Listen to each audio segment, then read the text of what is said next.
Assalamualaikum warahmatullahi wabarakatuh. Perkenalkan, nama saya Samsul Ma'arif, semester 5 Lokal E. Jurusan Pendidikan Agama Islam, Sekolah Tinggi Agama Islam An-Nadwah, Kuala Tungkal.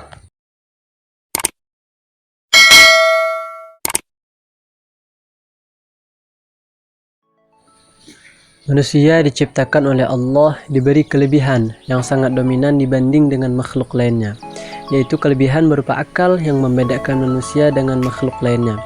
Namun perlu digarisbawahi, di samping Allah memberikan kelebihan kepada manusia, manusia juga mengemban tugas yang sangat berat, yaitu menjadi pemimpin di muka bumi. Diharapkan dengan adanya akal, manusia dapat bijaksana dalam menyelesaikan berbagai urusan dan dapat memilah serta memilih mana yang hak dan mana yang batil. Menuntut ilmu merupakan suatu kewajiban bagi muslimin dan muslimat, seperti halnya sabda Rasulullah sallallahu alaihi wasallam, "Talabul ilmi fardhatun 'ala kulli muslimin wa muslimatin." Menuntut ilmu itu kewajiban bagi setiap muslim dan muslimat. Di sisi lain, manusia yang berilmu memiliki kedudukan yang mulia, tidak hanya di sisi manusia, tetapi juga di sisi Allah. Sebagaimana firman Allah dalam Quran Surah Al-Mujadalah ayat 11 yang artinya, Allah akan meninggikan orang-orang yang beriman di antara kamu dan orang-orang yang diberi ilmu pengetahuan beberapa derajat.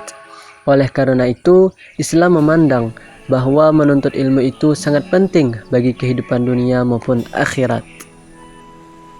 Dari Ibnu Abbas radhiyallahu anhu, ia berkata bahwasanya Rasulullah sallallahu alaihi wasallam bersabda, bagi orang-orang berilmu beberapa derajat di atas derajat orang mukmin dengan perbandingan 700 derajat, antara derajat yang satu dengan yang lainnya berbanding 500 tahun. Hadis riwayat Ahmad.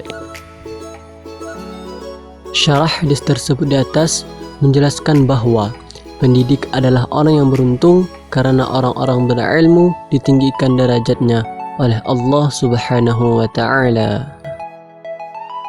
Imam Syafi'i berkata, orang yang tidak sabar menghadapi pahitnya belajar, maka siap-siaplah dalam hidupnya merasakan kebodohan dan kebutaan, ibarat orang yang hidup tanpa mata.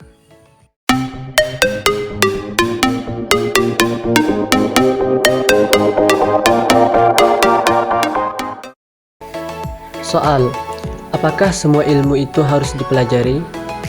Jawab, menurut Al-Jarnuzi, tidak semua ilmu itu wajib dikaji dan diraih oleh umat manusia.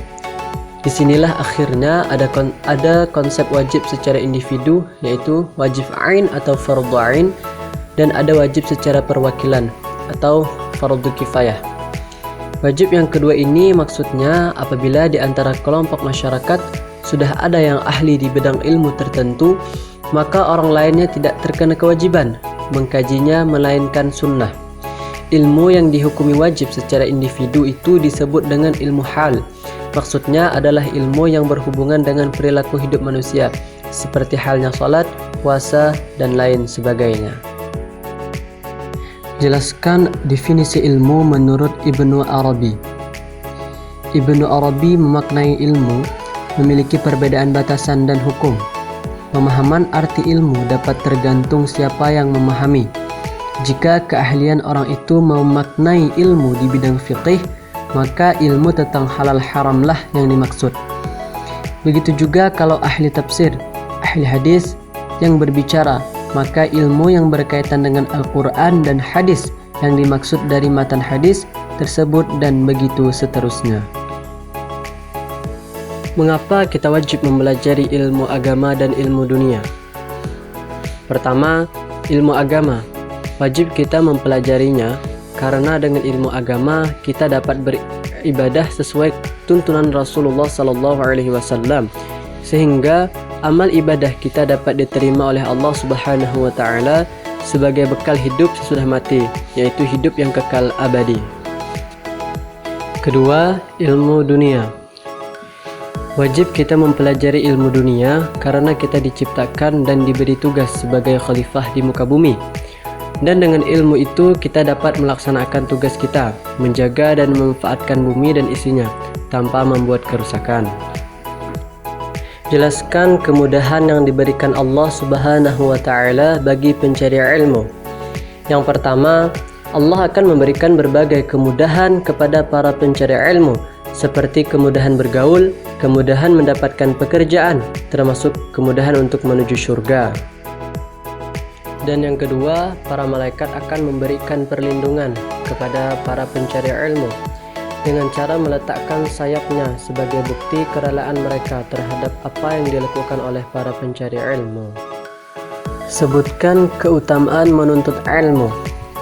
Yang pertama, ilmu adalah amalan yang tidak terputus pahalanya. Yang kedua, menjadi saksi terhadap kebenaran. Yang ketiga, Allah mengangkat derajat orang yang berilmu.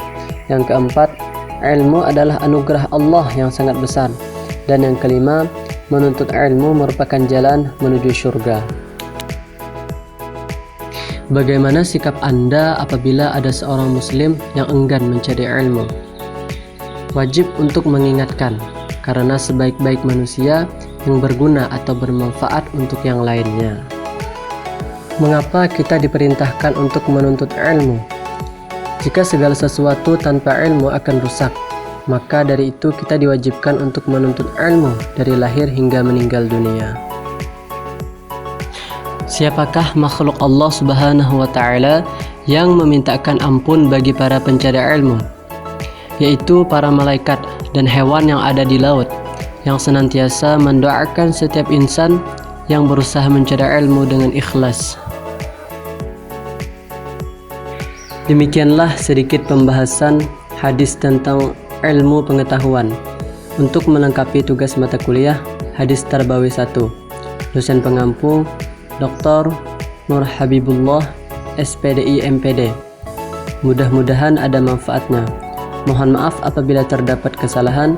Assalamualaikum warahmatullahi wabarakatuh.